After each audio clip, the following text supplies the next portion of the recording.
bem, nós colocamos dois temas. O primeiro é proposta de alteração da Lei Complementar número 160/2017, com a finalidade de prorrogar os incentivos fiscais do ICMS para o comércio, o setor comércio. E um pequeno resumo do que ocorreu na semana sobre as perspectivas da reforma tributária, o que pode ocorrer e o que não pode ocorrer, tendo em vista algumas postergações de reuniões e aumento de prazo para as comissões. Então, tá aqui. Cidade necessária. Simples assim. Com uma boa risada. Como aquela macarronada. Simples como ouvir. Te amo. Te amo muito. Ou igual um abraço, que o tempo tenta apagar, mas basta um reencontro para tudo se encaixar. Mesmo quando desafiado, mesmo quando o tempo parece não estar do seu lado, e o coração bater apertado,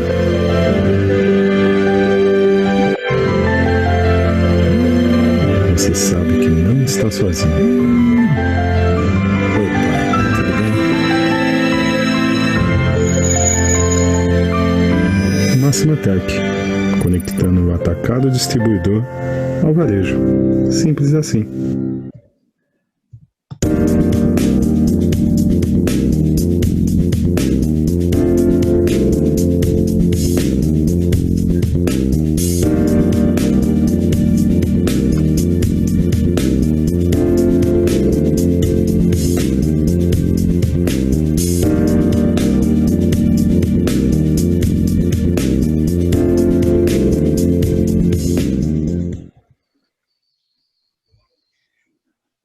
Muito bem. Nós vamos passar diretamente.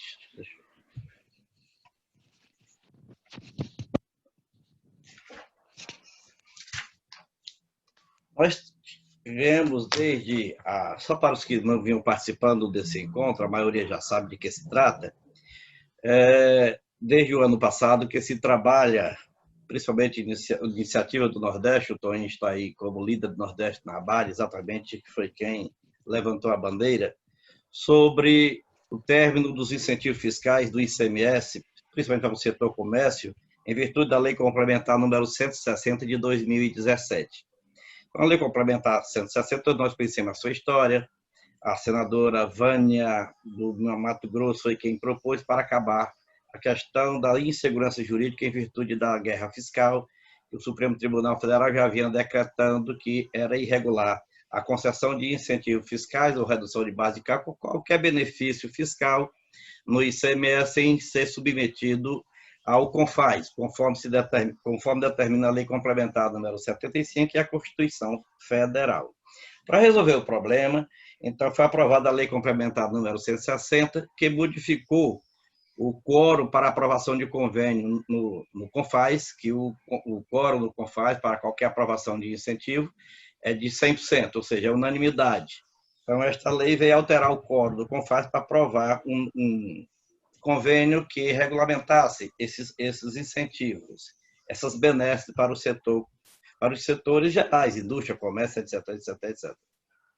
Daí nasceu o convênio 190, também de 2017, que regularizou, dando à indústria o prazo de 15 anos de manutenção dos incentivos, ao comércio somente 5 anos. Isso significa que termina no dia 31 de dezembro de 2022. A questão que se levanta é porque nós estamos no Congresso Nacional com a discussão sobre a reforma tributária, com as PEC 45 e PEC 110, que cortam os incentivos fiscais. Porém, o que ocorre é o seguinte: nós temos um momento atual que tem uma sobrevida ao longo de pelo menos mais 5 anos ou mais, dependendo do período de transição, quando a reforma tributária for aprovada com a criação do IBS ou IVA, ou o nome que vier a dar ao novo substituto do ICMS. Até lá, a partir do dia 1º de janeiro de 2023, vai ficar uma lacuna em termos de benefício para alguns setores. E a análise feita chega-se à conclusão de que o comércio precisa manter esse incentivo até que entre em vigor o novo regime tributário nacional. E por isso nasceu a ideia de se propor um projeto de lei complementar, alterando a lei complementar número 60. E nós elaboramos esse projeto, foi entregue para as entidades, foi feita por sugestão do Juliano, que está também conosco, uma enquete nacional entre as 27 entidades representativas do setor atacadista e distribuidor.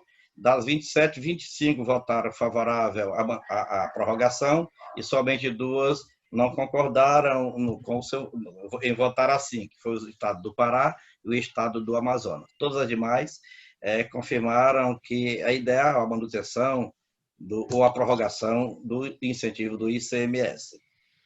Em assim sendo, e o resumo que eu estou fazendo é nesse sentido do histórico, o assunto proposto pelo Juliano e pelo Antônio, que seria levado à ABAD, para que, com o apoio que a ABAD tem, o trabalho que a ABAD tem, toda a sua base de sustentação, o projeto passasse para a sua coordenação. Poderia ser de 2 formas. Uma entidade, ou seja, uma empresa, entregava um deputado para que o deputado desse o start e tivesse um número de um projeto de lei complementar, ou já entrar mais forte com a ABAD patrocinando a proposta junto a um parlamentar. Com a permissão do Emerson, nós participamos da última reunião do CONEX, em que ele nos provocou para que nós falássemos sobre esse projeto, e estava presente o deputado federal, presidente da comissão parlamentar, do Comércio e Serviço, que o deputado Efraim. E ficamos, então, de hoje conversarmos sobre esse projeto. Eu vou fazer aqui um resumo do que ele é e dizer que o próximo passo, se assim for concordado, é entregar à ABAD para que a ABAD patrocine o seu start como um processo legislativo. Então, o projeto é curto, é o seguinte: projeto de lei complementar número de 2020, altera a lei complementar número 160, de 7 de agosto de 2017, permitindo que convênios relacionados a esta lei complementar, destinados à manutenção ou incremento das atividades comerciais, possam ser mantidos ou renovados pelo prazo de 15 anos. O Congresso Nacional decreta: fica alterado o inciso 3º do parágrafo 2º do artigo 3º da Lei Complementar número 160, de 7 de agosto de 2017, que passará a ter a seguinte redação: até 31 de dezembro do 15º ano posterior à produção de efeitos, aqui significa exatamente a postergação em mais 10 anos, que estava até o 5º ano, aqui passa para até o 15º ano do respectivo convênio, quanto àqueles destinados à manutenção ou ao incremento de atividades comerciais, desde que o beneficiário seja o real remetente da mercadoria. A redação é essa que já está na lei. Esta lei complementar entra em vigor na data de sua publicação. Nós tivemos o cuidado também de já fazer a justificação para facilitar o trabalho do nosso parlamentar que assuma o patrocínio da causa. Para a presente proposta, toma-se por base premissa adotada por essa Câmara, apresentada pela ilustre deputada Clarice Garotinho, do PROS do Rio de Janeiro, através do projeto de lei complementar número 55 de 2019, que, aprovado e sancionado, deu origem à lei complementar número 170, de 19 de dezembro de 2019, com a seguinte emenda: altera a lei complementar número 160, de 7 de agosto de 2017, para permitir a prorrogação por até 15 anos das isenções, dos incentivos e dos benefícios fiscais ou financeiros fiscais vinculados ao imposto sobre operações relativas à circulação de mercadorias e sobre prestação de serviços de transporte interestadual e intermunicipal e de comunicação, ICMS, e destinados a templos de qualquer culto e a entidades beneficentes de assistência social. Ou seja, a lei dela, que ela propôs foi para beneficiar as entidades do terceiro setor. Desde a instituição do imposto sobre operações relativas à circulação de mercadorias e sobre prestações de serviços de transporte interestadual e intermunicipal e de comunicação, ICMS, no início de 1989, que as unidades federativas, na busca de proporcionar mais empregos e aumentar a arrecadação, passaram a conceder incentivos fiscais e redução de carga tributária com relação ao imposto, sem a devida submissão ao crivo da unanimidade do CONFAS, como determina a Lei Complementar número 24, de 7 de janeiro de 1975, recepcionada pela Carta Magna. Essas medidas deram origem à tão propalada guerra fiscal, forçando a que o Congresso Nacional aprovasse a Lei Complementar número 160, de 7 de agosto de 2017, cuja alteração ora propomos. Por imposição do texto legal, os estados e o Distrito Federal tiveram que informar ao CONFAS os incentivos concedidos de maneira irregular para que fossem convalidados através de convênio daquele órgão colegiado, o que ocorreu através do convênio ICMS 190, de 15 de dezembro de 2017 e alterações posteriores. Porém, segmentos importantes para o abastecimento nacional receberam tratamento diferenciado, com prazos reduzidos, a exemplo do comércio. É salutar destacar a importância do comércio, em especial do comércio atacadista distribuidor, que faz o elo entre os centros de produção e os mais longínquos recantos deste continental território brasileiro, proporcionando o abastecimento da população e dos pequenos negócios com os produtos de primeira necessidade, a exemplo de alimentos, limpeza e higiene pessoal. Como dito, a referida Lei Complementar número 160 de 2017 estabeleceu variados prazos de validade para esses convênios, conforme o parágrafo 2º do artigo 3º do citado diploma legal que ora subscrevo. Parágrafo 2º, a unidade federal que editou o ato concessivo relativo às isenções, aos incentivos e aos benefícios fiscais ou financeiros fiscais vinculados ao ICMS de que trata o artigo 1º desta lei complementar, cujas exigências de publicação, registro e depósito nos termos deste artigo foram atendidas, é autorizada a concedê-los e a prorrogá-los nos termos do ato vigente na data da publicação do respectivo convênio, não podendo o seu prazo de fruição ultrapassar. 31 de dezembro do 15º ano posterior à produção dos efeitos do respectivo convênio, quanto àqueles destinados ao fomento das atividades agropecuária e industrial, inclusive agroindustrial, e ao investimento em infraestrutura rodoviária, aquaviária, ferroviária, portuária, aeroportuária e de transporte urbano, bem como quanto àqueles destinados a templos de qualquer culto, melhor dizendo, e a entidades beneficentes de assistência social, com a redação dada pela Lei Complementar número 170 de 2019, que nos referimos agora há pouco. 2. 31 de dezembro do 8º ano posterior à produção de efeitos do respectivo convênio, quanto àqueles destinados à manutenção ou ao incremento de atividades portuária e aeroportuária vinculadas ao comércio internacional, incluída a operação subsequente à da importação praticada pelo contribuinte importador. 3, é o que nos interessa. 31 de dezembro do 5º ano, posterior à produção de efeito do respectivo convênio, quanto àqueles destinados à manutenção ou ao incremento das atividades comerciais, desde que o beneficiário seja o real remetente da mercadoria. Então, essa aqui é a justificativa, nós estamos querendo mudar de 15º para o 15º ano. 4. 31 de dezembro do 3º ano posterior à produção de efeito do respectivo convênio, quanto àqueles destinados a operações de prestações interestaduais com produtos agropecuários e extrativos vegetais in natura.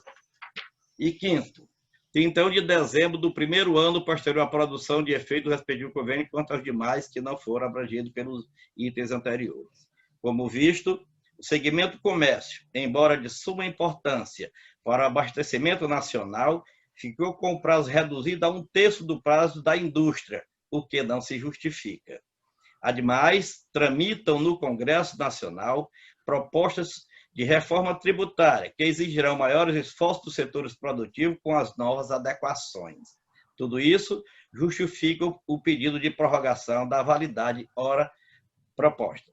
Desta reforma, a proposta que apresento tem o intuito de alterar a Lei Complementar número 160/2017 para permitir que estes convênios possam ser renovados pelo prazo de 15 anos, de acordo com o inciso 3 do parágrafo 2º do artigo 3º.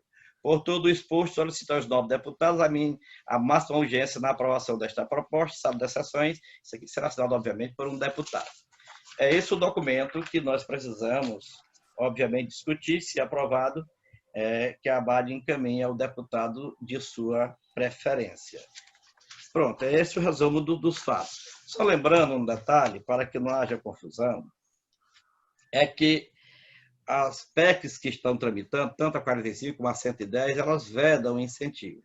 E elas terão um prazo de transição mínimo de 5 anos e máximo de 10 anos. Uma está prevista 5 anos, a partir da sua aprovação.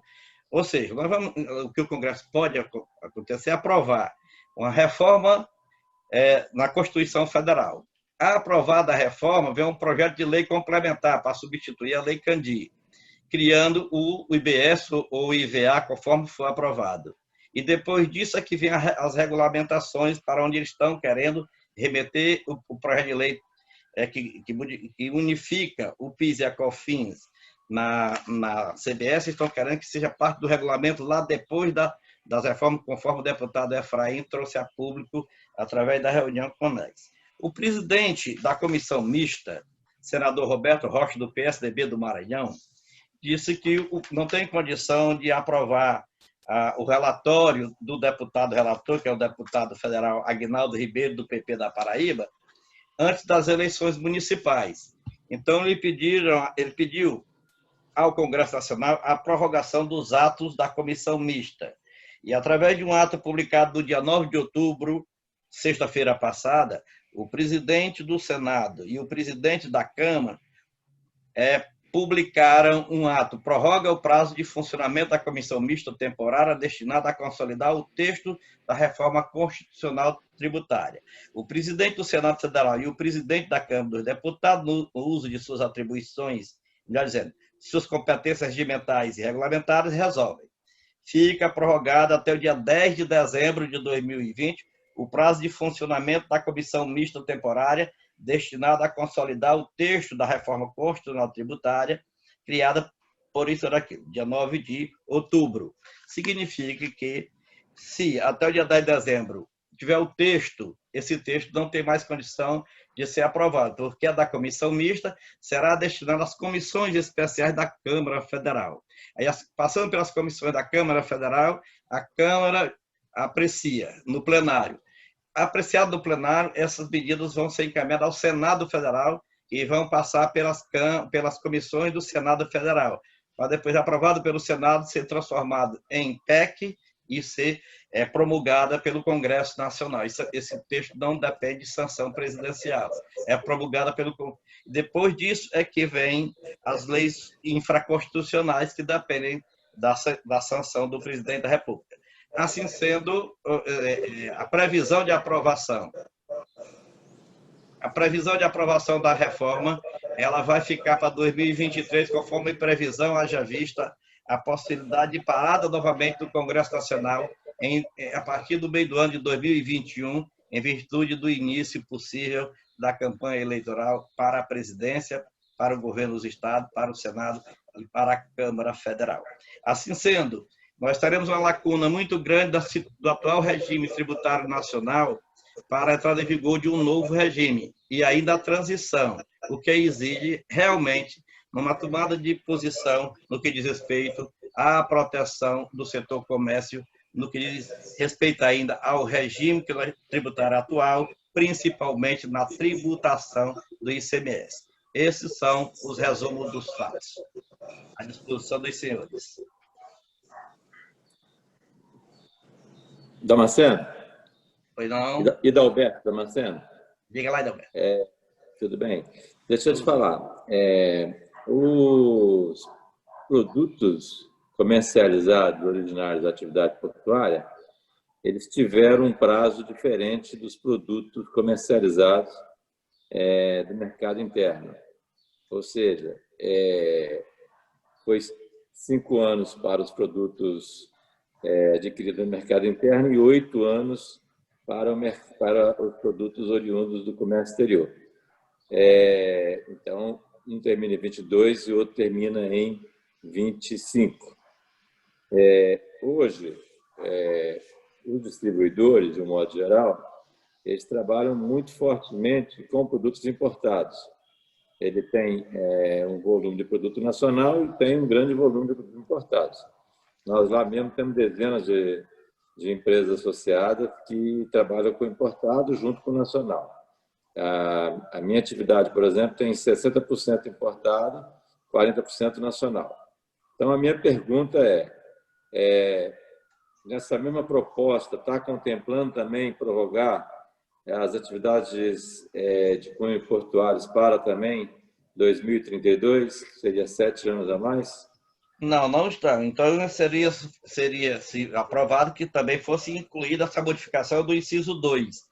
Nós estamos pedindo a alteração só do inciso 3, mas isso aí está albergado do inciso 2 do mesmo dispositivo legal. Então, nada impede que façamos essa alteração. Ok. Então, eu faria essa solicitação porque hoje, e cresceu muito o volume de importação, né?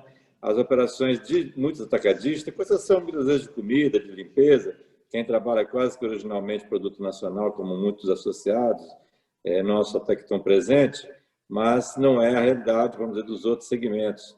Segmento de eletrônico, né? Segmento de peças de moto, de bicicleta, autopeças cresceu muito, enfim. Então, essa era a minha solicitação. Anotado. Obrigado.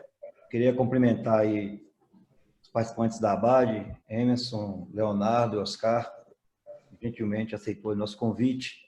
Nós participamos da última reunião da UNEX, assim como o doutor Marceno colocou.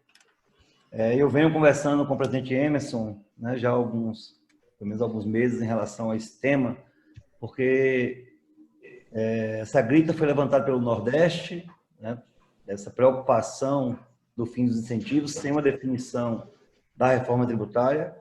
Então, pelo que está se encaminhando aí de certo, a gente chega em 2023 sem uma definição, e para o nosso setor seria não só preocupante, é uma questão mais de sobrevivência mesmo. Eu, conversando com o Emerson, pontuei que nós temos lá em Brasília vários temas relevantes, através da UNEX, né, como a lei do distribuidor, MIP, e outros temas que, avançando, irá melhorar muito o nosso ambiente de negócio. Agora, esse tema especial, ele é emergencial. Esse tema, ele é uma questão de sobrevivência, né? É muito preocupante.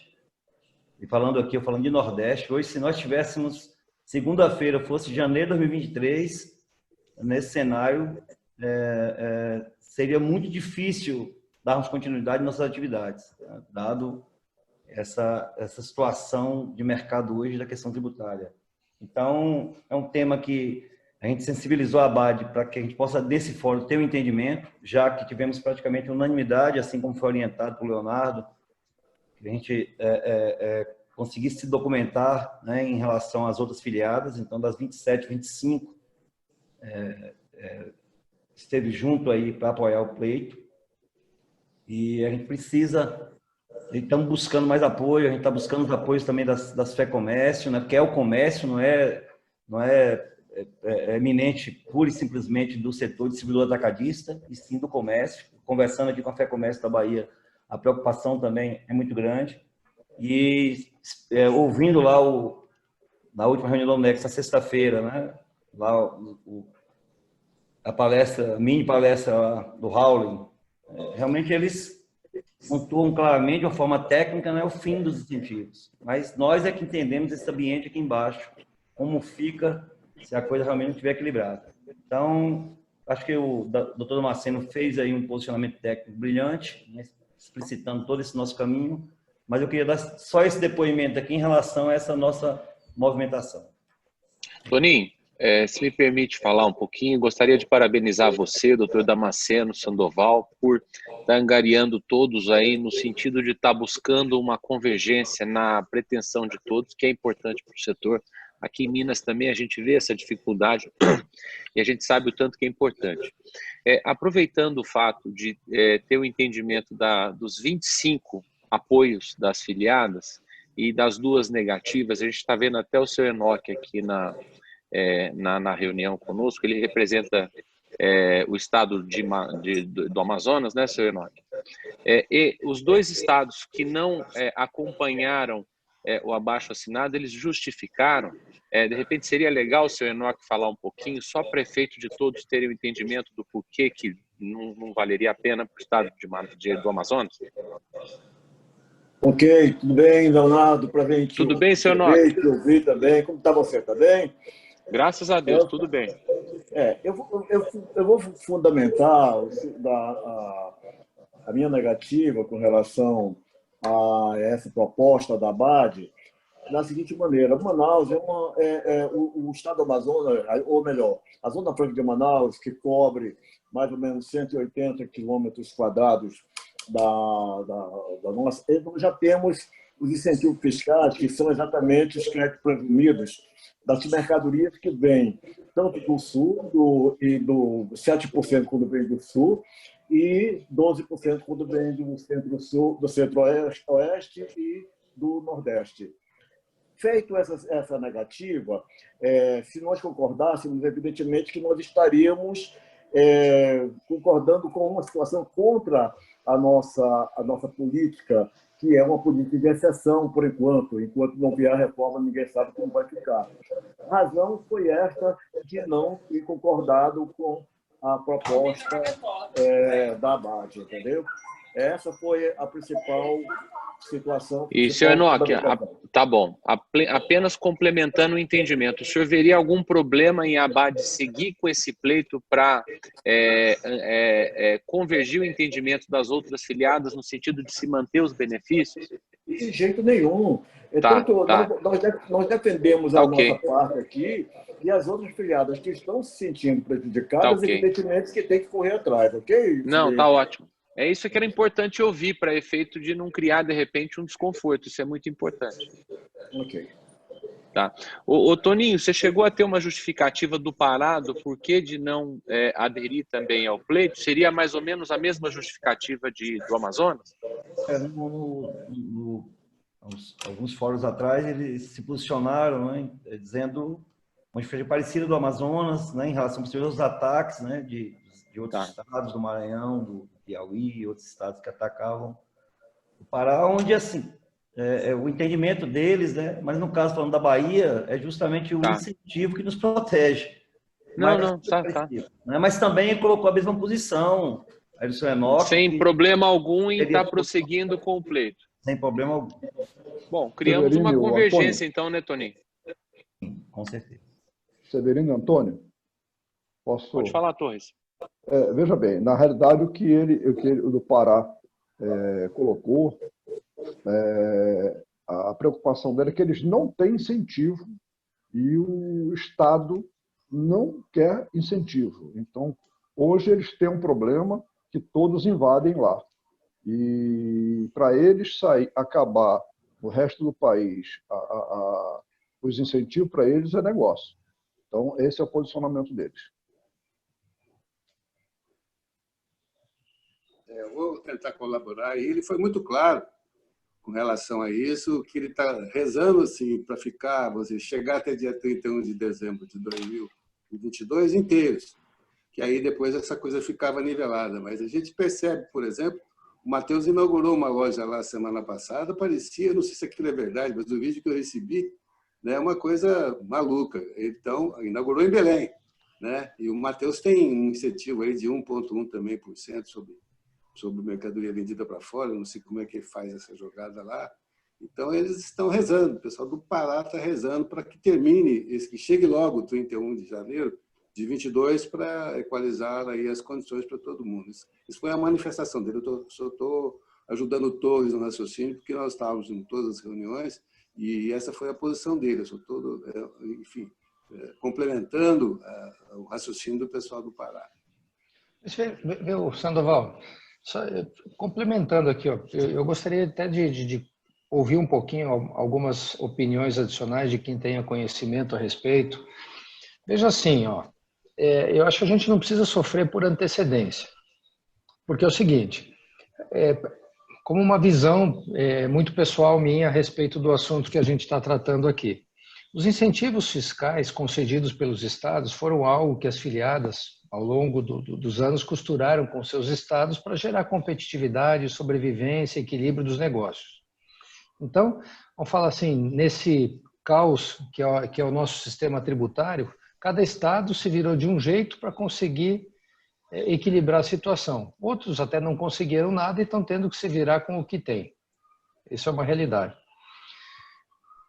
Nós estamos na iminência da votação de uma reforma tributária, que é o que a gente ouviu na reunião da UNEX na quinta-feira, eles falarem que até as eleições não se fala nisso, e logo após as eleições eles pretendem votar tanto a reforma administrativa quanto a tributária, que são PECs, e eles querem votar esse ano, dentro desse ano ainda, para que no ano que vem eles trabalhem somente na regulamentação do texto, ou seja, ano que vem vamos regulamentar, 2021. Veja, eu não sei se vocês têm, o Damasceno tem uma visão clara do que vai acontecer com os incentivos fiscais das indústrias, por exemplo. Eles vão ser mantidos por 15 anos, mesmo com a reforma tributária, ou a reforma tributária vem neutralizar isso que está na lei, ou seja, essa lei vai ser revogada e todo mundo entra numa regra única de transição. Eu não tenho esse conhecimento para poder colaborar aqui, é por isso que eu estou perguntando. E veja assim, nós poderíamos, como sugestão, de acordo com a vontade da maioria, fazer uma atuação através lá do nosso presidente da Frente Parlamentar do Comércio e Serviço, deputado Efraim, para que ele prorrogasse, buscasse a mesma prorrogação da lei do comércio, igual foi feito para a indústria. Só que, querendo ou não, nós temos essa situação da reforma tributária que está na iminência de acontecer. E se a gente começar um processo de transição a partir de 2022, vamos dizer, se 2020 vota a proposta, 2021 regulamenta, 2022 passa a valer, como é que vai ser esse processo de transição? Eu até agora não ouvi em nenhum fórum de discussão, em nenhum lugar, alguém fazendo comentários a respeito desse assunto. Como seria esse processo de transição? Mas para que a gente talvez não fique no risco da coisa não ser votada ou não ser regulamentada e não começar realmente em 2022 esse processo de transição, a gente poderia estar buscando essa igualdade de condições que a indústria conseguiu e depois a gente, vamos falar, o nosso setor andar junto com a reforma tributária dentro das regras que vierem da própria reforma tributária. Sinceramente, eu não sei o que eles vão votar, considerando regimes especiais de um lado das indústrias versus reforma tributária. O que vai acontecer? Se a gente fosse indústria, o que iria acontecer? Me permita, Emerson, é o seguinte, as propostas de reforma tributária que estão tramitando, esqueçamos o ano 2020, né? Então, vamos pular. Vamos que seja aprovado o texto constitucional em 2021. Consigamos. Aí vem a regulamentação para 2022, tem o princípio da anterioridade, que necessita, então só poderia entrar em vigor em 2023, tá bom? 2023 tem uma PEC que dá um prazo de transição de 5 anos. Então, nós iríamos para 2028. Perfeito? Tem uma outra que está prevendo 10 anos. Como é que essa transição ocorreria? Um ponto percentual do novo imposto entraria e diminuiria 1 ponto percentual do imposto velho. E assim por diante até zerar. Essa previsão ela variaria em torno de realmente 8 anos, 10 anos. Então, vamos ver aqui, em 2020, dia 1º de janeiro de 2023, a indústria teria mais 10 anos pela frente, em relação ao ICMS. Só que não é só ICMS, mas para nós, no caso concreto, é o ICMS e nós estamos tratando somente de ICMS. Então, o incentivo fiscal da indústria teria mais 10 anos a partir de 2023, porque vai até 2032. Então, é mais ou menos o período de transição do novo imposto. Então, só que ele não estabelece, eles até, significa que isso, esse é um limite, digamos, que cada estado, cada unidade federada tem para trabalhar em cima dos seus incentivos. Não significa que vai ficar até lá, que vai... Então, é uma coisa maleável, é só uma autorização legal para que o Estado possa atuar. O que nós estamos pensando em propor, que poderia fazer parte, até para maleabilizar o entendimento, dizer, ou até a entrada em vigor do novo regime tributário que entrar primeiro. Né? Então, de qualquer forma, 1 ano, 2 anos, 3 anos, 4 anos, tudo que se conseguir é melhor do que nada. Então, a situação é a seguinte, 31 de dezembro de 2022 acaba. Então, o que nós conseguirmos, dentro do entendimento do setor, que nós temos apurado e buscado entender, é que qualquer coisa é melhor do que nada. Mas o limite seria 10 anos para equipararmos a indústria, podendo ser antes, dependendo da entrada em vigor do novo regime tributário nacional. Ok, ciente, entendido. O Emerson, eu entendi sua preocupação, né? Boa tarde a todos, que eu cumprimentei no começo. Eu entendi sua preocupação, acho que ficou bem claro agora. Desde o início dessa discussão, que eu venho entendendo que a preocupação do Nordeste é exatamente em não na reforma tributária, em se implantar isso aí e se estender esse prazo dos incentivos, para que nós, atacadistas, ficássemos com uma folga dessa transição. Porque quando a gente entrar na transição, então nós vamos ter uma metade, digamos aí, pelo que o doutor Damasceno colocou, metade do ICMS vai ser pela tributação antiga e metade do ICMS pela tributação nova. Você já pensou? A gente, em 2022, encerra o nosso incentivo fiscal.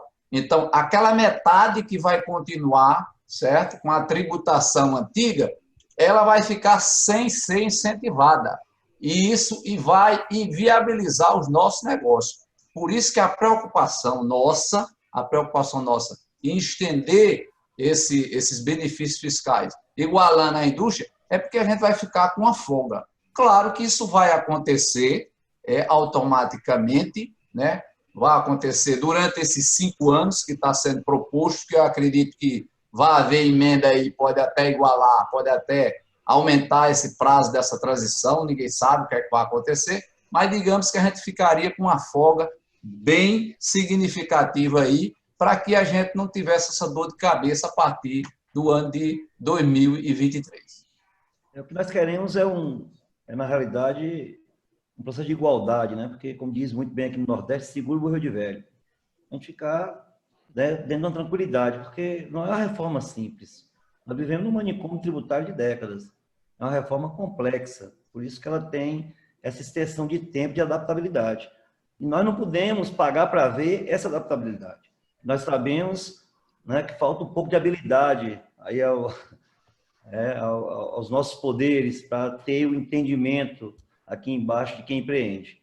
Então, a gente precisa ter uma determinada segurança. Então, nós não estamos pedindo nenhum incentivo. Nós estamos solicitando uma igualdade em relação ao que saiu para a indústria. Eu acho que o comércio ele é tão importante como o setor industrial, até porque emprega até muito mais. Então, a gente precisa brigar por essa igualdade justamente para entender o que está por vir, porque realmente, por mais palestras que eu tenha assistido, não dá muito claramente para entender 2023 como é que vai amanhecer. Eu acho que mais ou menos esse é o nosso entendimento. Mesmo porque também o que vai acontecer é que nós vamos deixar de ter um incentivo, né, e entrar numa transição que não sabemos como vai ser. Então, nós não vamos estar preparados para essa transição, porque hoje quem tem uma tributação normal, entrar numa transição, tudo bem, ele sabe o que vai acontecer. Nós, já, além de deixarmos de ter o incentivo, nós vamos entrar numa transição. Isso vai ser muito prejudicial ao nosso setor. Muito bem. Juliano. Boa tarde. Eu queria fazer só aqui uma ponderação sobre a situação do Pará. Eu entendi muito bem a posição do nosso amigo de Manaus, nosso amigo Enoque, né? Porque o Manaus tem todo o incentivo da Zona Franca e tal. O Pará não tem esse mesmo tratamento. E essa colocação do Pará, que o Matheus tem benefício no Maranhão, vem para cá, etc. Isso não faz mais sentido há pelo menos uns 3 anos, porque o Matheus, para não criar essa antipatia que tinha aqui, etc. e tal, tem hoje um centro de distribuição de toda a mercadoria que abastece as lojas do Pará, a indústria entrega diretamente no centro de distribuição do Pará, aqui sediado em Belém. Não tem até um centro de distribuição que ele adquiriu do pessoal da Yamada, né? Então, assim, eu não consigo ver. Tinha muito essa discussão, que o Matheus tinha muito benefício no Maranhão e entrava por aqui, não sei de que, etc. e tal, e que criava uma concorrência desleal. Mas chegaram a criar algumas dificuldades na inauguração de loja do Matheus, mas para resolver isso, o Matheus hoje, há 2 anos que o Matheus nenhum fornecedor entrega no centro de distribuição de São Luís ou do interior do Maranhão para vir para cá. As entregas, a compra, o Matheus tem hoje um departamento de compra. Eu estou hoje mesmo em Belém do Pará. Amanhã eu vou ter uma reunião do Matheus, porque não resolve mais as coisas do Pará lá em São Luís, tem que me resolver aqui. As entregas também são feitas aqui. É só para dar uma Aproveitando, Raimundo, eu acredito que o André Blanco esteja na reunião. André, você está na reunião? Ô, André, tudo bem? O André, diante dessa situação da afiliada do Pará, que nós temos que respeitar, que é uma opinião dela e, de repente, reflete a opinião de todos os atacadistas do estado do Pará, ou não, né? E se não for, de repente, dá para se trabalhar internamente o tema. A gente teria que respeitar algum rito interno na ABAD ou formalidade para efeito de não ter problema ou complicação do estatuto? Eu conversei um pouquinho sobre esses pontos antes. Boa tarde aos que eu não cumprimentei ainda. Boa tarde. Eu conversei um pouquinho com algumas pessoas aí, de algumas afiliadas, com Emerson inclusive, sobre como a ABAD poderia se posicionar diante da inexistência da unanimidade das afiliadas, né? Há um consenso, quem não apoia não se opõe, né? Mas realmente não há uma unanimidade. Então, desde sempre, o objetivo estatutário da ABAD foi apoiar as questões de interesse geral dos distribuidores, e se fossem, por exemplo, as questões estaduais, que sempre vieram à pauta, né, especialmente com relação a incentivos, que a ABAD se mantesse inerte, né? Então, assim, a gente precisa, inclusive, checar se estatutariamente a gente teria qualquer obstáculo. Acho importantíssima a sua observação, Leonardo. Anoto isso aqui. E ainda em linha um pouco com o que o Emerson vinha dizendo, evidente que a proposta de lei complementar, ela é um tiro objetivo com foco, né? É uma legislação mais fácil de aprovação, atenderia um objetivo específico, mas, de certa forma, é um tema que vem sendo tratado e tem impacto nas discussões em torno da reforma tributária. Então, do ponto de vista de trato legislativo, não sei como é que isso seria recepcionado, né? Assim, que força teria isso nesse momento, né?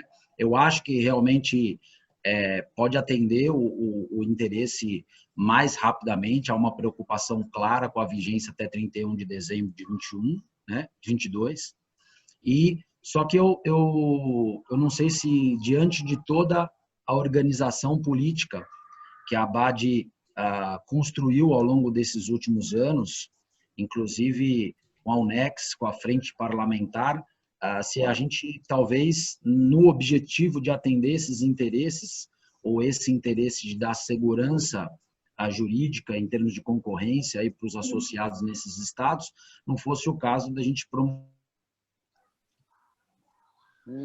Cortou.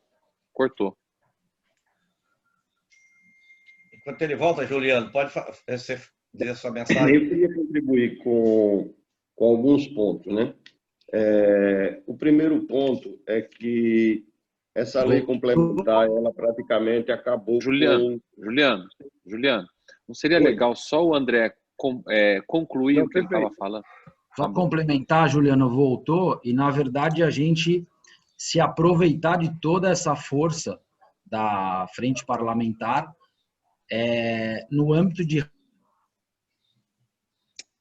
parecer e trabalhar isso dentro da reforma tributária, inclusive ainda buscando essa adesão aos incentivos da indústria. É claro que os incentivos da indústria são conceitualmente subvenções para investimento, né? Normalmente, e os incentivos do comércio sempre foram custeio, né? Muito embora a lei complementar tivesse dado trato para todas as subvenções, todos os incentivos como subvenção para investimento, né? Então, aderir também ou colar o interesse do comércio com o interesse da indústria na manutenção de incentivos pode dar mais força para o nosso pleito, inclusive. Acredito que sim também. Ô, Juliano, só para dar uma contribuição aqui em relação ao Pará, Leonardo, assim como o Pará, todos os outros, além de se posicionar no fórum, também formalmente, por orientação sua, se posicionaram. Agora, o Pará, né, representa o Nordeste, não o Norte, mas precisa até retornar a discussão com o Pará, porque o meu tributário... Porque pode ser opinião só do presidente ou de alguns da diretoria, se consegue construir. O meu tributário, o doutor Bruno Blanco, que é o tributário lá da nossa associação, está até presente, acabou de passar um comunicado aqui que o Pará acabou de copiar a legislação do Tocantins para o setor atacadista agora em 2020. Então, é um dado interessante, né? Só pra Claro, de repente contribui até mais para a convergência, para efeito de não gerar um desconforto estatutário. Exatamente. Só essa contribuição. Ótimo. Juliano, vê se agora você consegue, Juliano. Eu acredito que os pontos eles estão bem convergentes e esse último ponto que foi colocado aí por Leonardo é muito interessante, ou seja, tentar entender essa posição se é a posição realmente do setor atacadista do Pará, ou seja, ter uma conversa mais tete a tete com o presidente lá do Pará e com os atacadistas e entender. Porque o que é que aconteceu com essa edição dessa lei complementar? O principal ganho dessa lei complementar foi que acabou a guerra fiscal, ou seja, os estados hoje eles podem legalmente e formalmente copiar, eles chamam colar, uma legislação de outro estado. Então, a guerra fiscal preconizada no passado, ela acabou, porque hoje um estado não pode conceder um regime especial em divergência do que os outros estados tenham concedido. Isso está muito claro e deu uma segurança jurídica muito grande, tanto para o legislador, o Estado, ou seja, o secretário de Fazenda do Estado.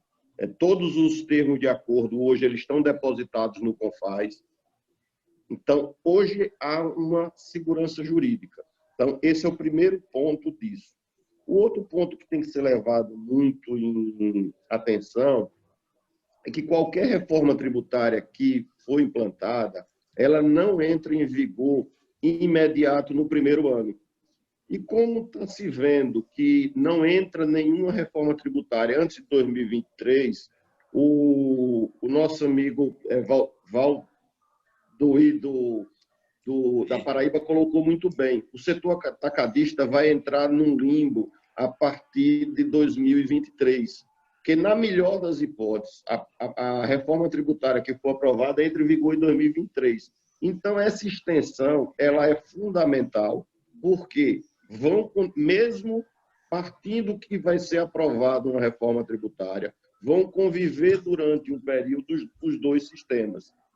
Então, o ponto, eu gostaria de ressaltar esses pontos. Primeiro, hoje não há mais um prejuízo, uma preocupação de guerra fiscal, porque o que um Estado pode fazer é igualar o outro, e qualquer reforma tributária que entrar em vigor vai ter uma transição.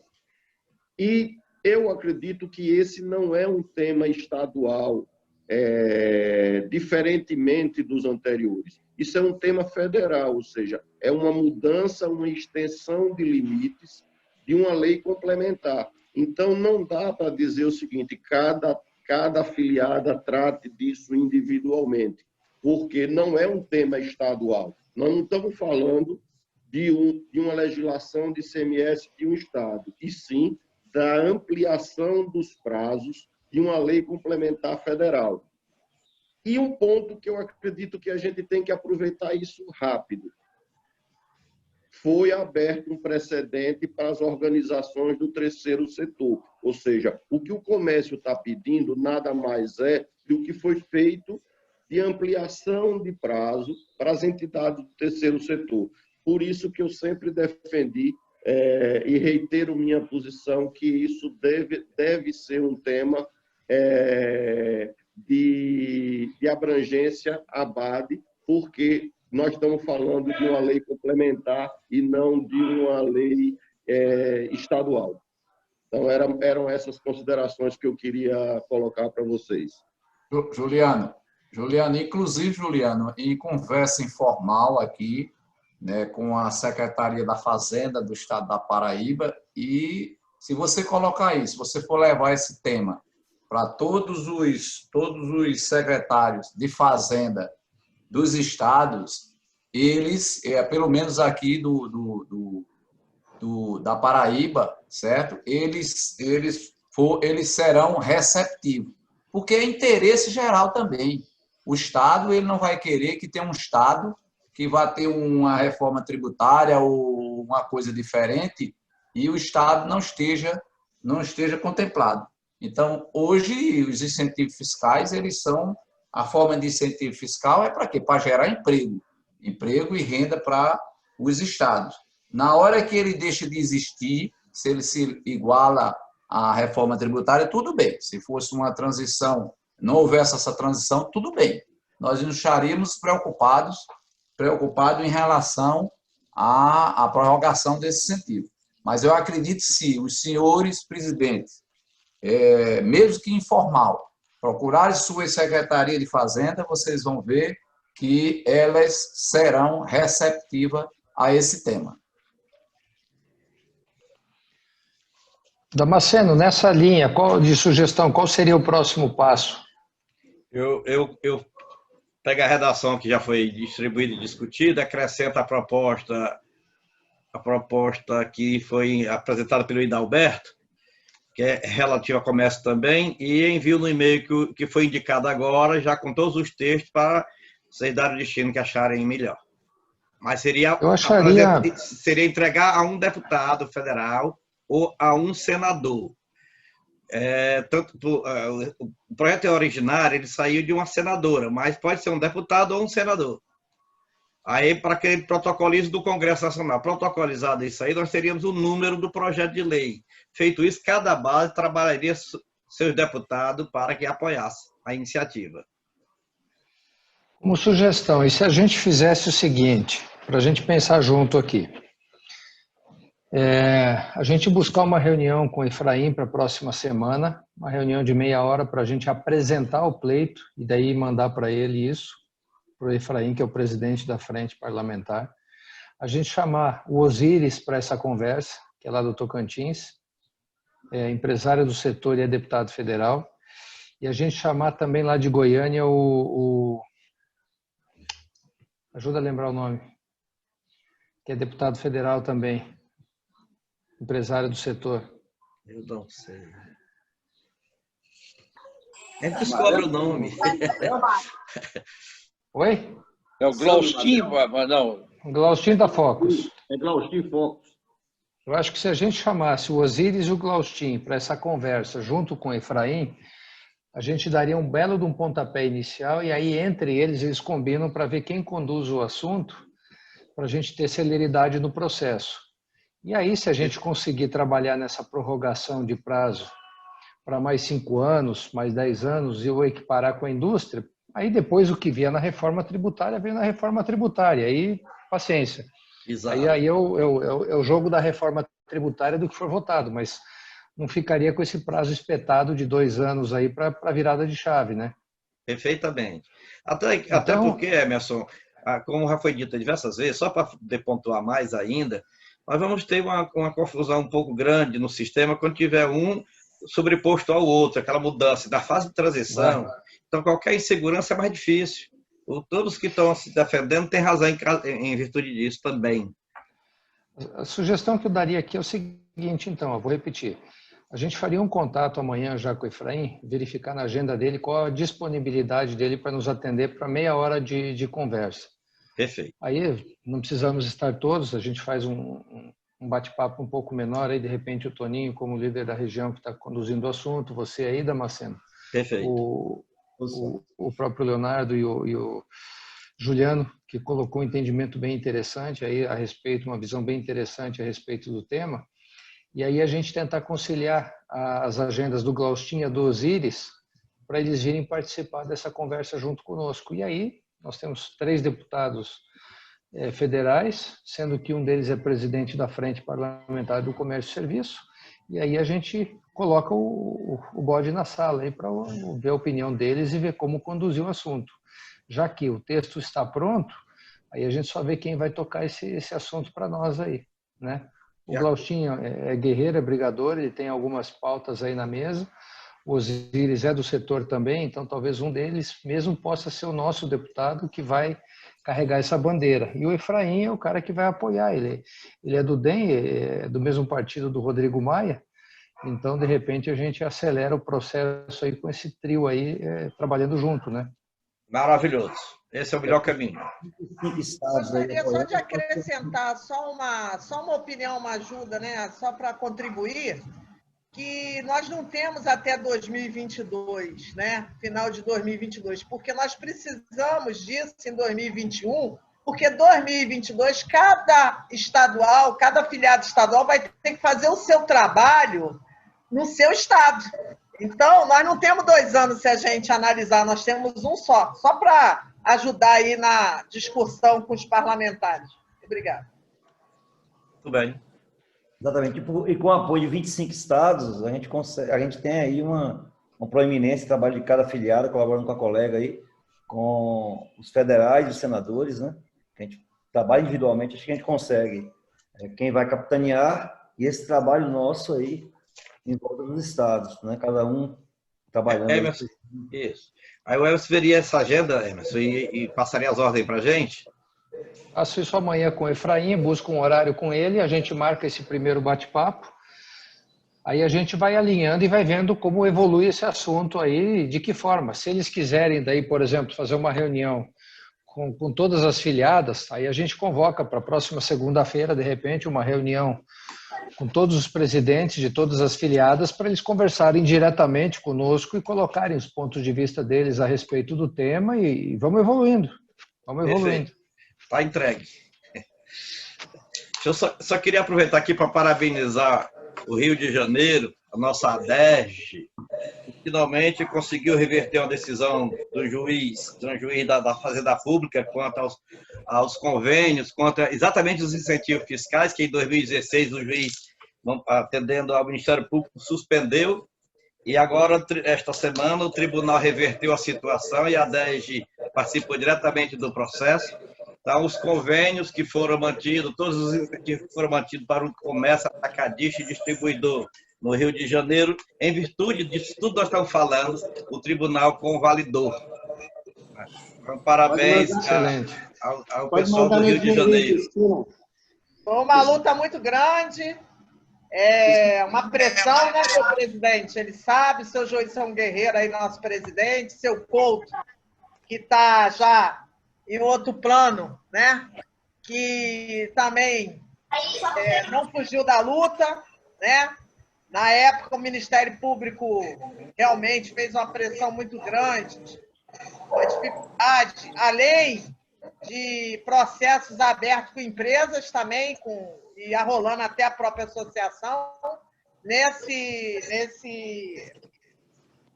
processo, nós éramos amigos Cury, amigos da corte, e fizemos uma defesa oral nessa última audiência, que fomos todos dentro do estado do Rio de Janeiro vitoriosos, e que vai servir de exemplo para outros estados também, que eu sei que cada um tem suas particularidades, mas é sempre aquilo que o meu presidente fala, defendendo o setor. Associação ABAD nos ensinou isso, que nós temos que defender o nosso segmento. E é por isso, quando eu digo que houve uma unanimidade com as 25 filiadas assinaram e enviaram a carta em respeito às nossas co-irmãs lá do Pará e da Amazônia, que elas estão junto conosco, que eu tenho a certeza, igual o senhor Nock falou, mas era uma questão por não terem até incentivos, né? Enfim, e é por isso que nós estamos unidos aqui, presidente Emerson, a quem eu tenho uma gratidão muito grande, o senhor também, que é um grande líder para nós, que temos que dar continuidade e brigar por essa igualdade junto à indústria, senão nós não vamos aguentar. E o resto, que nem a Abade sempre ensinou, cada um faz o seu dever de casa. Muito bem. Nós temos o Hidalberto e o Francisco de Souza pedindo a palavra. Eu não vi quem pediu primeiro. Vamos começar pelo Francisco. Boa tarde. Eu sou o Tantan Pires aqui da Paraíba, do Grupo Galdino. E, do meu ponto de vista, eu sei que no Brasil, e como um mundo democrático, precisamos muito da força política. Eu acho que cada estado tem que fazer sua movimentação para adquirir um deputado, 2 ou 3, para fazer uma força maior em Brasília. Esse é o meu ponto de vista. Se depender da Paraíba, eu e Vanduí, nós poderemos buscar mais força, e aí eu acredito que nós poderemos alcançar um objetivo melhor, com força política. Então, é só a minha participação e agradecer a todos. Parabéns pela live. Muito bem, Dalberto. E Francisco, só para registrar é o seguinte, a gente dá o primeiro passo conversando aí com o Efraim, o Osíris e o Poxa, tá fugindo toda hora o nome lá do... Vamos anotar, né, Emerson?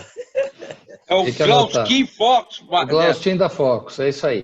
A gente dá o primeiro pontapé com eles e a hora que for para movimentar, eles nos acionam. Então, quando, por exemplo, um assunto desse for passar nas comissões, for a plenário para uma votação, aí sim a gente tem que se movimentar a nível nacional.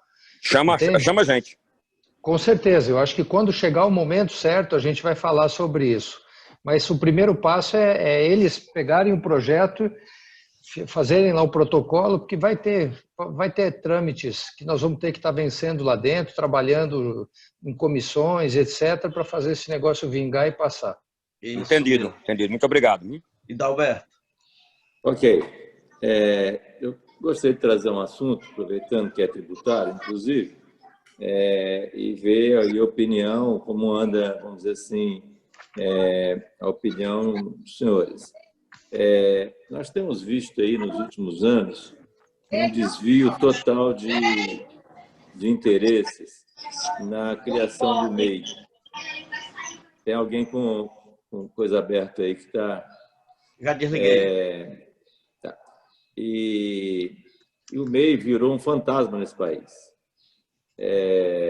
Ao ponto de o SEBRAE, que é uma organização de apoio às pequenas empresas, trazerem orientação tributária e orientação de negócios também para as pequenas empresas, orientando-os que eles façam 2, 3, 4 meses. E os pequenos varejos hoje, nesse Brasil, de ponta a ponta, é um uso desconforme do que foi proposto, e isso está trazendo uma desigualdade de competição extremamente grande. O AFIF sempre usou muito o prestígio dele em Brasília para esse objetivo, mas eu penso que, e até já conversando com o secretário da Fazenda, por exemplo, do Espírito Santo, ele fala, eu não tenho o que fazer, eu estou louco, eu não aguento mais, porque a arrecadação ela não tem a cadeia, né? Quando tem um produto, inclusive, de ST, não tem cadeia, porque a MEI é isenta de imposto. Outra, o valor de R$75 mil, que é o valor aproximado aí de valor anual para se comprar, ninguém compra 75, compra 575 milhões e 75, e não há fiscalização em cima disso. Porque tem uma infinidade, tem um volume, então só no Espírito Santo tem 250 mil MEI. Então, vocês imaginam o Brasil quantos tem. Então, eu queria perguntar para vocês se vocês estão vendo identificando também essa bagunça que virou o mercado e qual poderia ser a opinião da Abade.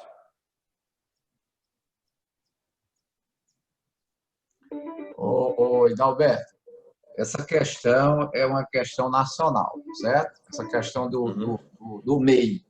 Mas o MEI, eu não vejo assim que o MEI ele atrapalhe os negócios do setor atacadista. Por quê? O MEI ele ajudou o setor atacadista, certo? A fugir um pouco das grandes redes nacionais. Por quê? O cara ele abre um MEI lá e você, pelo menos aqui no estado, não sei vocês se o pessoal de CPF aí tem algum incentivo, acho que Pernambuco tem, mas tem que complementar a carga, outros estados têm, mas o MEI ele ajudou muito, porque o MEI ele é incentivado. As empresas atacadistas da Paraíba, por exemplo, quando ele vende para o MEI, ele é incentivado, tá certo? Essa questão desse valor aí, ele é um pouco preocupante, porém aqui no estado o pessoal da Secretaria da Fazenda leva isso muito a sério. Eles têm um dispositivo aqui que roda todo mês e o cara passou dos 6.750, ele está fora do MEI já, ele corta por MEI e joga lá para o Simples Nacional. Aqui eles colocam 2, 3, 4 MEI, colocam MEI em nome de parente, de pai, de irmão, balconista, e essas lojas todas hoje se abastecem através deles para revenda. Não é o propósito inicial que se tinha quando foi criado, que era para se fazer o apoio ao microempresário, ao cara que fazia pastel. Isso deixou, não é mais esse o objetivo hoje. O objetivo grande hoje, em volume de negócios, é os produtos entrarem nos pequenos comércios e entrarem sem impostos. Então, esses 75 mil também não é o que implica, vamos dizer assim, não é impeditivo, porque eles abrem 4, 5, 6 meses e botam lá dentro da mercadoria. E, Dalberto, esses 75 mil não é nem a entrada, é a saída. Né? É a saída na entrada, não? É o faturamento, Via limite de faturamento, não é o limite de compra, não. Acontece que o MEI ele veio para uma lacuna do Simples Nacional. O pessoal do Simples Nacional, o comércio principalmente, quando atingiu o limite, comprava no CPF do dono. E tinha empresas que vendiam, que já tinham um corretor cadastrado com diversos CPF, ou às vezes até CNPJ, para comprar, para abastecer. Então, isso foi detectado em fiscalização. Acontece o seguinte, que em virtude da substituição tributária, os estados não têm quase interesse. Quem tem interesse mesmo é a União, que está perdendo os tributos federais, que uma vez que o ICMS saindo em ST, por onde passar não tem mais o que pagar. Agora, quando você parte para o lado dos tributos federais, é a União quem está perdendo. Perde contribuição previdenciária, perde o PIS, perde a COFINS, perde a contribuição social sobre o lucro e o imposto de renda, porque paga só R$ 51, né, para isso tudo aí. Agora, eles estão disseminando no MEI, porque o MEI já facilita até as negociações, esse incentivo. Agora, o que o SEBRAE faz é um desserviço. É um desserviço ao micro e ao pequeno empresário, orientando nesse sentido dessa divisão. Quero lhe dizer que até essa orientação ela não é oficial, é extraoficial, ela é oficiosa. Porque oficialmente o SEBRAE, se fizer isso, ele pode ser punido, orientar que haja esse desmembramento, que não é legal. Mas um detalhe interessante é a pregação de muitos órgãos para que aumentasse o número de formalização de MEI, para que o governo tivesse mais receita, já que não tinha receita de nada e passasse a ter, trouxe um número de inadimplentes muito grande. 75% dos MEIs brasileiros estão inadimplentes, porque entenderam o direito de se formalizar e o direito advindo disso, e esqueceram a obrigação de que, mesmo sem faturamento, paga o valor mensalmente. Essa orientação não está sendo dada. É um trabalho de conscientização que realmente precisa ser feito. Ok, assim, eu vi a opinião do Leonardo e do Emerson, se eles têm alguma opinião formada, claro, não para aqui agora, mas para trazer um debate, ampliar um estudo aí, até para trazer algumas propostas, que não seja talvez acabar com o MEI, mas de repente adequá-lo para que ele não seja agressivo. Vocês terem ideia, por exemplo, um produto nacional, ele normalmente ele é 18% em média aí, mais barato do que um produto atendido por uma microempresa. Que paga esse ST. Um produto importado, a diferença é 32%, que o ICMS é 4%, o crédito é menor, a diferença é 32%. É um negócio descomunal, um negócio que, assim, perdeu o interesse total, não se tem mais, vamos dizer, referência do que está acontecendo. Bom, o Hidalberto, falando aqui um pouquinho em meu nome, a gente tem discutido isso muito na ABAD, nas reuniões nossas de diretoria, mas não com relação ao MEI, e sim com relação à micro e pequena empresa. O que acontece? A gente vê cliente nosso no dia 25 estourando em faturamento e tendo que comprar no cupom fiscal para efeito dele não dar entrada na mercadoria e, consequentemente, não atingir o volume de faturamento que faz com que ele passe a faixa adiante, entendeu? A gente vê uma forma de coibir esse empobrecimento por aumento de faturamento no próprio imposto de renda. Quando você passa de faixa, você tem um fator redutor de contribuição para que você não fique imediatamente mais pobre se você receber um centavo a mais, né, e passar de uma faixa para outra. Isso a gente está trabalhando junto em Brasília e aos representantes nossos, junto ao NEX também, que é um jeito de trazer uma rampa suave nas trocas de faixa de arrecadação.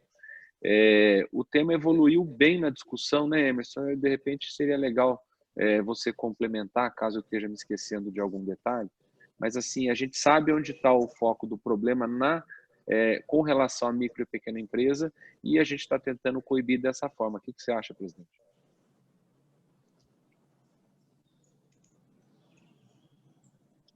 Estamos sem som.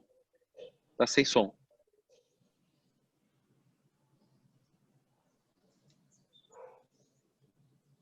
Está sem som, Emerson.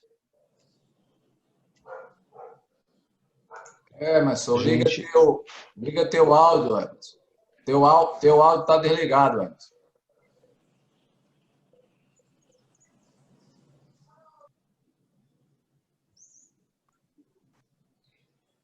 Emerson, o microfone.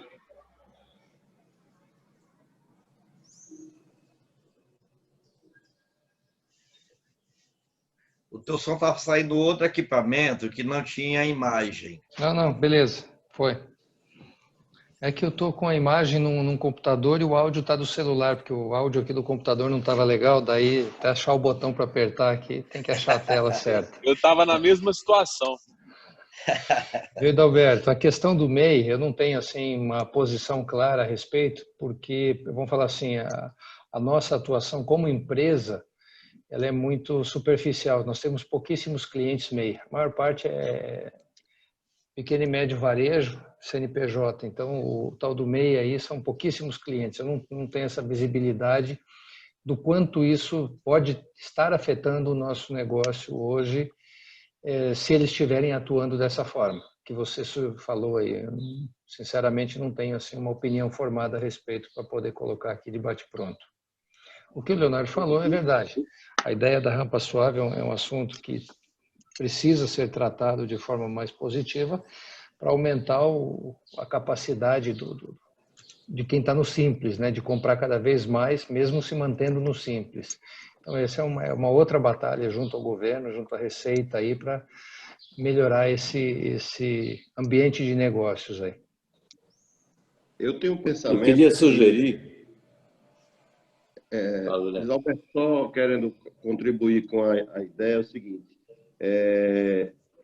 O problema do MEI é uma das defesas que o setor atacado distribuidor tem com relação ao cash, né? Ou seja, qualquer travamento que tiver para MEI, isso vai desaguar numa força maior para o cash, onde o cara compra como consumidor.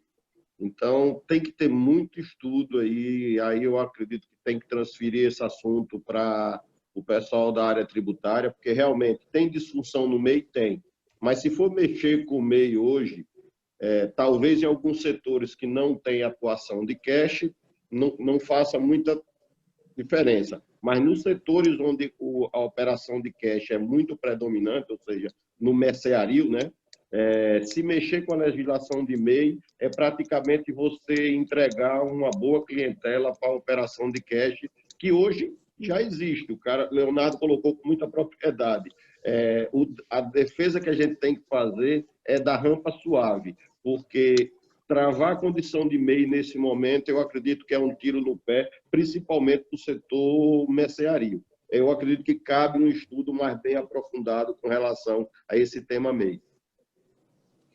A sugestão era essa, que pudesse ser feito um estudo para que pudesse formar uma opinião para ver se isso poderia ser aperfeiçoado. Adalberto, esse tema é muito importante. Se a gente evoluir com esse tema e passar o entendimento e conseguir uma aprovação no sentido em que a pessoa não fique mais pobre faturando mais, seria perfeito para o nosso cliente, que é o pequeno e médio varejo, e está justamente nessa situação de recolhimento do Simples. Ô Leonardo, Leonardo, eu sugeria, sabe o quê? Para substituir o MEI e esse Simples Nacional, que não tem nada de simples, ele só é um engessamento das empresas.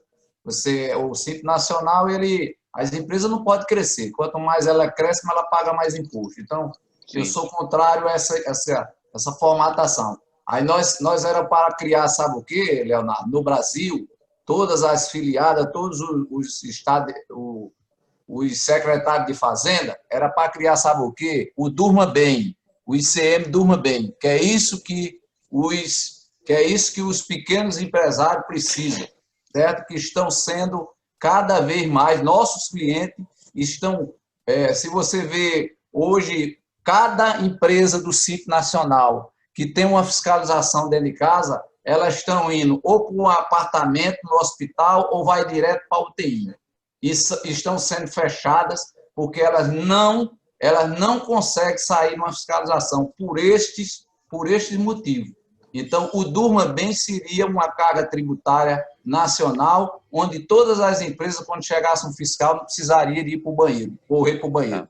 Então, eu acredito que é isso aí. Eu já fui pequeno e sei a dificuldade das empresas pequenas de sobreviver, principalmente, pessoal, em relação aos cash. Os cash, eles são muito rigorosos, os cash internacionais, de multinacionais, e onde eles chegam, eles fragilizam o setor atacadista e fragiliza também os pequenos. Por isso que os pequenos, a única saída que eles têm é essa, constituir 5 MEI no nome das famílias e abrir um quarto na mercearia. Em cada local que ele faz, ele pega uma esquina e coloca 4 números. E ele ainda faz isso para sobreviver.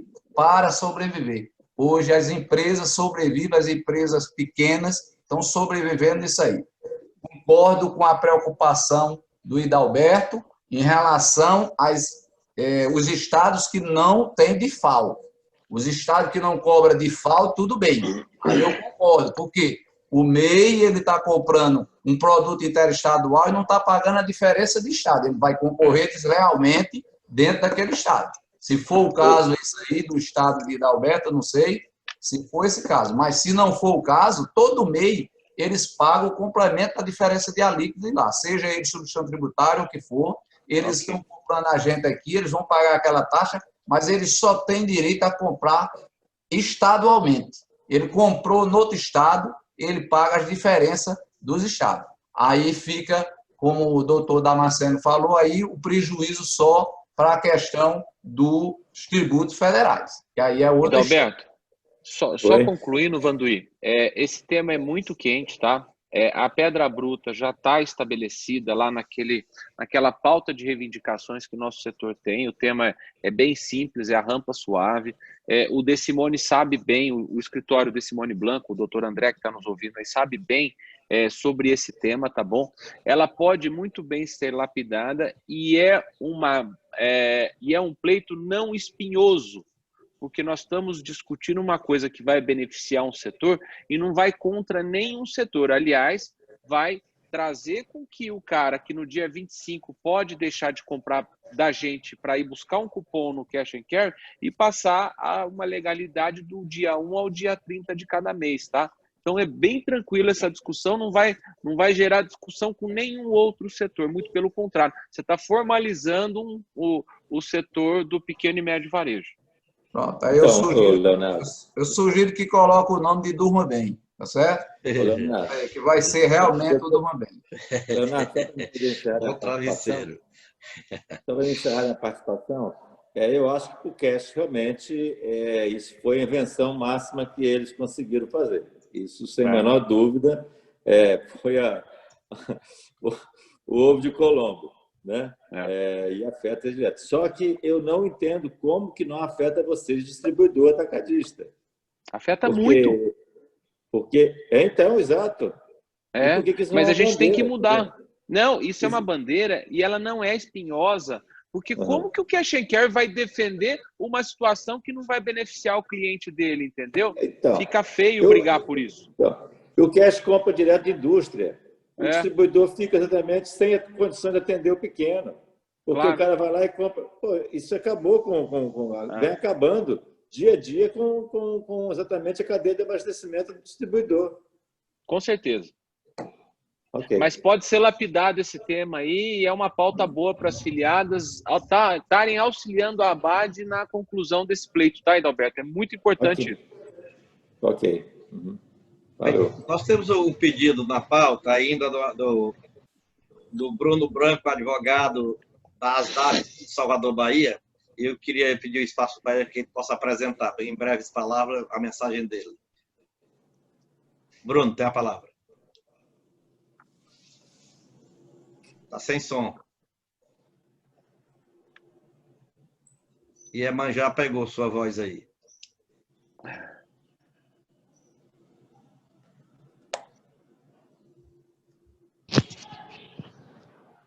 Continua sem som, Bruno.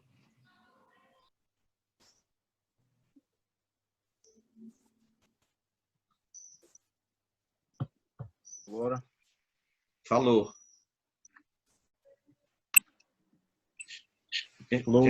Pronto, Bruno, vai. Aí. Eu sou bem rápido.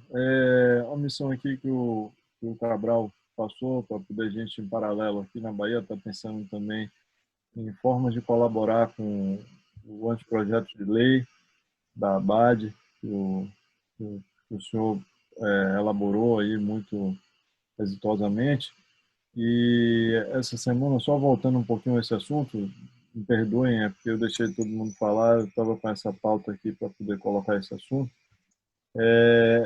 Nós aqui pensamos na Bahia de que forma colaborar com o projeto, né? Com o projeto de lei complementar, visando alterar a lei 160, que prorroga o prazo dos incentivos. E isso nos surgiu uma ideia aqui no Estado, pelo menos acontece isso muito aqui na Bahia. A Lei 160 e o Convênio 190, ele limita o que todos falaram aqui, essa cópia e cola regional, a região geográfica onde estão localizados os estados.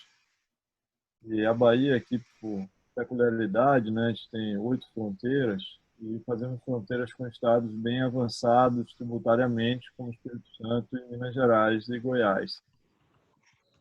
Todos eles de regiões diferentes da nossa. Então, pensamos se poderíamos propor dentro do projeto de lei de alteração da 160 que fosse revogada essa limitação da cola para a região geográfica, que eu acho que o Brasil, ainda mais no nosso setor, que é um setor que tem uma peculiaridade muito grande, essa cópia e cola pudesse ser expandida para qualquer estado do Brasil, uma vez que a tecnologia tributária, vamos chamar assim, por quanto ela se perdurar até ser aprovado um novo regime de tributação, isso, como bem o senhor falou, ainda vai demorar alguns anos. E pensamos que talvez essa fosse uma colaboração a esse projeto de lei e viesse a trazer resultados imediatos com a sua aprovação. Então, nós aqui na Bahia temos bastante interesse de trazer inovações da legislação feitas por Minas Gerais, por Goiás, pelo Espírito Santo, e entendemos que a limitação regional, ela, no mundo de hoje, ela não faz tanto sentido. Então, essa é uma colaboração aí que nós aqui da Bahia gostaríamos de dar e trazer isso aí à pauta, caso fosse de aprovação de todos.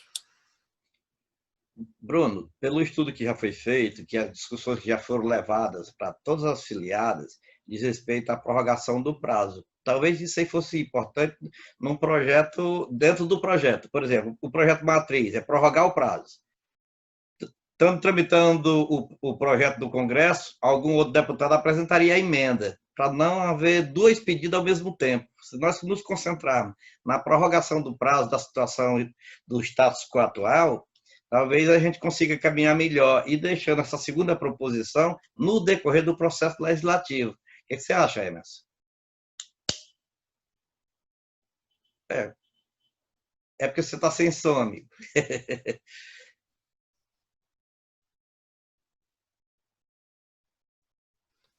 Eu acho que esse assunto, Damasceno, a gente pode discutir junto com os deputados. Certo. O Efraim está sugerindo aqui quarta-feira de manhã, a gente sentar aqui. Eu vou combinar com ele um horário para quarta-feira de manhã, então a gente já colocar o assunto na mesa aí. Perfeitamente. Então, Bruno, fica assim, Bruno. Nós vamos discutir com os deputados e, se achar conveniente, a gente reforma o pedido, ok? Isso, eu acho que a ideia da emenda que o professor colocou é muito boa. Eu acho que a ideia ela não deve se perder, mas o modus operandi através da emenda também funciona muito bem. Muito bem, então vamos avançar. Ok, presidente Emerson? Presidente Sandoval, você está caladinho aí? Diga lá. Vou ver se eu aprendo alguma coisa aqui, ver se a Cristina manda o meu dinheiro, que agora já está tudo acertado, já ganharam aí no tribunal. Pode mandar um pau e meio aqui para me dar para os atacadistas associados aqui, que estão perdendo dinheiro. O presidente, poxa vida, o senhor tinha me aliviado na outra reunião e falou que é o César que está ali devendo. O presidente Dalberto está presente, por favor. Aí meu presidente vai me dar uma costa, dizendo que eu estou arrumando dívida. Né, Cezinha?